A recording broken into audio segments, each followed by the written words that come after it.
Hey y'all, welcome back to another day of virtual VSC. Very exciting day, actually. My friend slash roommate, Sarah Odsley, talked to Joshua Nguyen this week. I remember picking Joshua up at the airport, so I'm very excited to see what he's got to say. I'm here interviewing Joshua Nguyen. And Joshua Nguyen was a resident here for 2 weeks for the B session this past December. And he's recorded a poem for us. But first, we're going to just do a little chat and catch up. So, Josh, how are you doing? And I wanted to learn more about what it's like to be both a slam poetry champ and a haiku champ. Yeah, that's right. Yeah, that's right. I looked you up on the interweb. I saw your bio. Can you do haiku on command? I want to know. Oh, haiku on command? You're testing my haiku impromptu skills? Okay. Here's one of my favorite haikus. One of my favorite haikus I've ever written. Adopted oak tree has a midlife crisis, goes home to find its roots. Yeah. It's deep, it's kind of punny, you know? It's about nature. I can't believe you just read that. I'm a Korean adoptee. That's like way too relevant. I know my audience. Yeah, you do. So when you were touring and when you were rising in the ranks for the slam competition, can you tell us a little bit more about that? Because most of our viewers here on 6 Feet Apart don't know what it's like to be a poetry slam champ. Yeah. So I started writing poetry because of the local Houston Youth Poetry Slam community in Houston.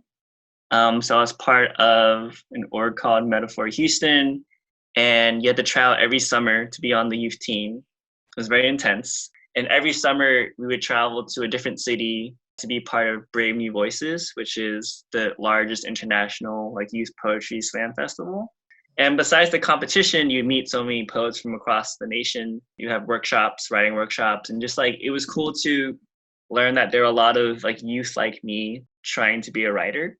But yeah, so when you're on a poetry slam team at a young age, you just have to do a lot of writing poems, memorizing them with your team, doing choreography, and my coach used to have us run downtown Houston in the summer, right? So it's really hot. And we would jog and we would recite our poems from memory. And if you dropped a line, we would do push-ups. That's how intense it used to be. But it's interesting that because a lot of poets do walking, Robert Frost would go on long walks and internalize his lines and figure out the rhythm of his lines. And it's really interesting to hear that your poetry coach had you running and memorizing lines, because that really those lines become part in internalized and on almost the cellular sweat level. Yeah.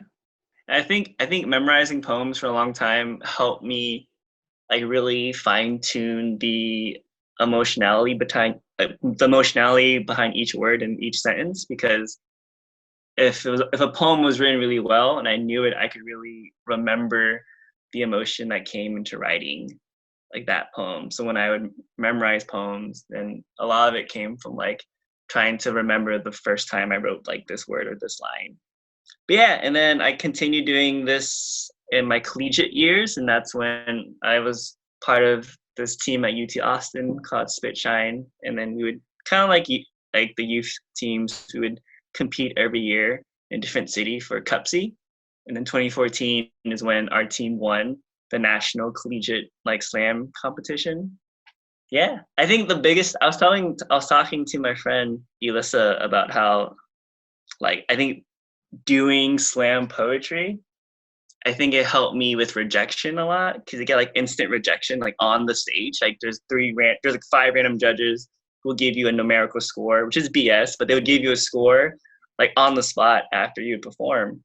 But getting that instant rejection helped me a lot now when I'm submitting to journals and submitting to book prizes, where I know a lot of writers who are afraid to put themselves out there. I'm not afraid to send out poems to 10 journals now, because I've had someone give me a 1.7 in front of my face. Oh, yeah. That's harsh. Yeah. I wanted to ask you what it was like being in Vermont in December, this past December. Daniel said that Daniel Z's our visual arts coordinator. He said that he picked you up at the airport and he remembers driving you back to VSC, and you were like, "Oh my God, it's so beautiful," because you hadn't seen snow before. Yeah. And what I remember also about your time here at VSC was how you were researching snow culture words, and it was like hashtag snow culture, and it just like I loved that so much. So yeah, Yeah, yeah.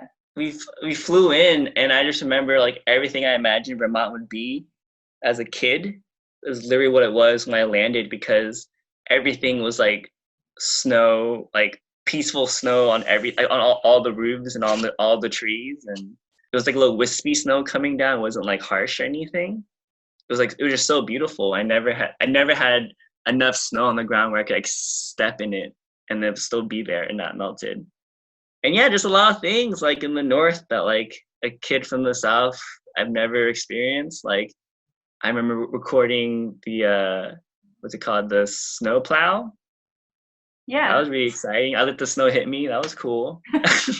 I went around the campus and like wrote like messages in the snow with my feet, which was fun. That thing by the door, I already forgot what it's called, the black tray for your shoes. That's interesting. Yak slacks is what you taught me. Oh, yak tracks? Yeah.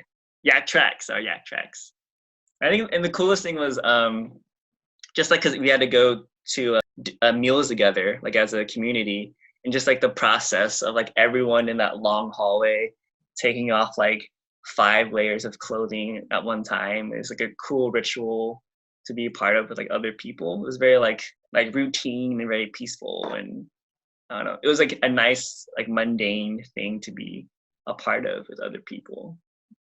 Yeah, I think that one of the things I love so much about VSC is how community gets built really quickly among the residents. And I was really impressed when you came in halfway through the month of December for the last 2 weeks for the B session residency. And you made so many friends so quickly. And you went to people's studios and did studio visits. Yeah. And I hope that you were able to maintain some of those friendships after you left. Yeah, studio visits were cool because like it was basically like a walking museum for free, and I did them just like on my own, like not during the assigned studio visit times. It was cool just to see people's process, and I've always loved going to museums. And so it was cool to see people like talk, like visual art talk. I forgot who it was, but someone had a presentation, and they talked about like horizontal versus vertical lines, and like the idea of when to use horizontal or vertical lines, and like horizontality or verticality, and like the idea of like vertical lines mean like you're going up to like some godly like. So yeah, it was really cool to just walk around and see everyone's visual art and learn more about how that world works. And when you were here, what were you working on? I remember you were working on finishing up a project and then maybe writing new poems. Could you talk a little bit more about what you were working on when you were a resident here? Yeah, I came in to really edit a lot and read a lot. I had 3 different projects. I had one chapbook called American Lukebot from my mother. I had a old manuscript called The Net Stayed Wet. And I had like my current like thesis manuscript called Come Clean. And I was pretty much editing poems for all of them. And at the same time, I got my like first ever novel draft workshopped by Sue. I came with a lot, but I finished all my edits that I wanted to do. I think I worked a lot with Come Clean. I think the solitude of the studio and like just the smallness of the village and like the quaintness of like the nature around me really helped for Come Clean, because Come Clean is such a introverted, secluded, isolated kind of like poetry project. Like each poem is very like none of the poems kind of talk about the external. So I think Vermont Studio Center really helped with like getting me in a very secluded, isolated mindset for the speaker of my poems in that manuscript. And is the poem that you recorded for us, Hoarder, is that in Come Clean or is that in a different collection? That's incomplete. That's actually tentatively the last poem of the whole manuscript. Yeah, it's a great poem. I'm really excited for people to hear it and to see your Thanks. recording. Great. Thanks. I'm going to stop recording officially now. Thanks so much for sharing your recorded poem, Hoarder, which is in your collection, Come Clean. And I'm so happy to talk to you, Josh, and hope you stay well in Mississippi. All right, bye. Who is that? Thanks for having me. Who is your little friend? T-Bone. Oh, bye. My name is Joshua Nguyen, and I'll be reading a poem called Hoarder. We left everything so you could have everything. Now, we have some things and you want us to have nothing? Your old trophies, relics, proof you tried to make us proud. Our jade at the bottom of a boat capsized by salt. Our first couch swept by a flood they said couldn't happen in a no-flood zone. Your father and I gathered our urns we collected and tied them to the boat and called it an anchor and called it grounded and called it land ho, home of the free-range farms filled with meat we never have to kill ourselves. I could have been the wife of a general, could have lived in decadence, a fresh crab meat pre-picked apart, but my mother latched onto an idea of independence, clawed onto the image of America, the sponsor, the savior, not the safer. There are pearls in the ground next to my nieces, argon anklets, necklaces touched by napalm, rings with black nail residue. There were no space for trinkets or tombs. The dead is a permanence more fit for forever frills. Only room for pockets filled with dragonflies. Just dirty forearms and touches by soldiers and your grandmother. You can clear out your childhood bedroom. I'll still find the permanent marker beneath the paint. But you leave our attic alone. A mouth, a stomach, cardboard boxes of paper cuts and newspapered porcelain. You leave our attic as is, or else I'll tear open your belly button, store my gray hairs in there, along with your father's fishing pole and of course our tongues. I'll open you up. I'll use a dragonfly as a key. Okay, don't forget to check out our website. We've got a few things you can apply to. Also today we have a segment from our very own Arista Alanis. Arista is going to talk about some of the stuff that she's been doing for the Johnson Elementary School students who are in school but at home. And I am in the garage here assembling about 172 families for 223 students. Emergency art kit packets. Each student gets a stack of paper. There's about 14 sheets in each stack, an HB pencil, and then they'll share the eraser, sharpener, watercolor set, color pencil set, oil pastels, pen markers, and a set of 24 crayons. Yay! Oh, and then Sock Song had donated these origami packs years ago when he was the teaching fellow at Johnson Elementary School, and there were enough to give every child a pack. This is a perfect time for them to use it. Thank you, Sock. I just really want to say thank you to the Vermont Studio Center and the wonderful support from the Wyndham Foundation to make this emergency art kits possible. Thank you. That is so cool. I'm still waiting for my packet.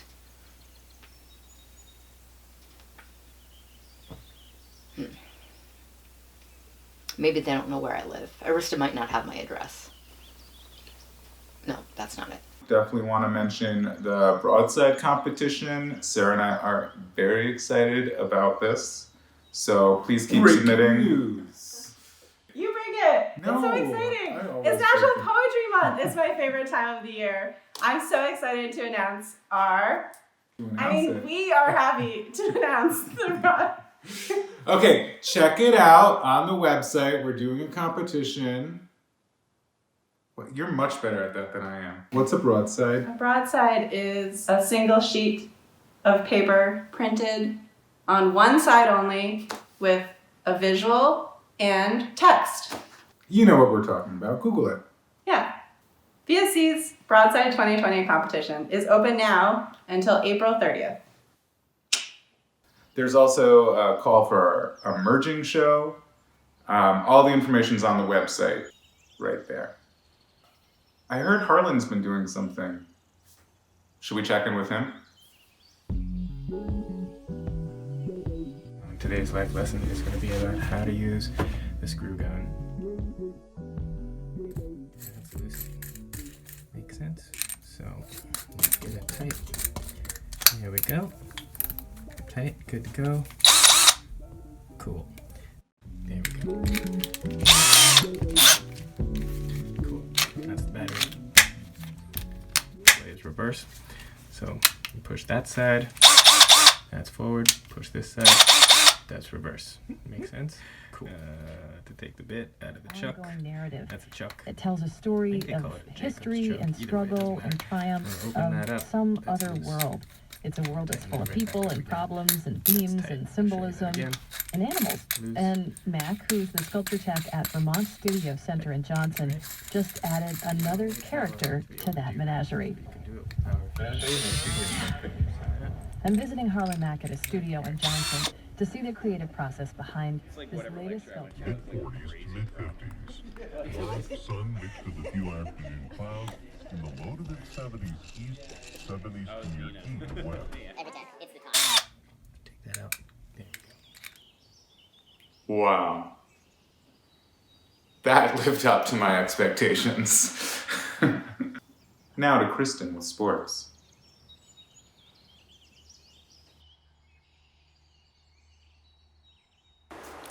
I'm really interested in strength, whether it's mental strength or emotional strength. I come to the pool because here I'm most concerned with my cardiovascular strength and mainly focus on my breathing. It's mostly breathing work. I have my pace, but the water has its own pace. So I often just wait and listen for it. I carefully choose drills and exercises that isolate certain areas, like my core, and again, my breathing. It's really all about oxygen. That's why I stay above the water. Well, that's where the oxygen is. I just take my time, and I keep taking it in. Wow, what an incredible day.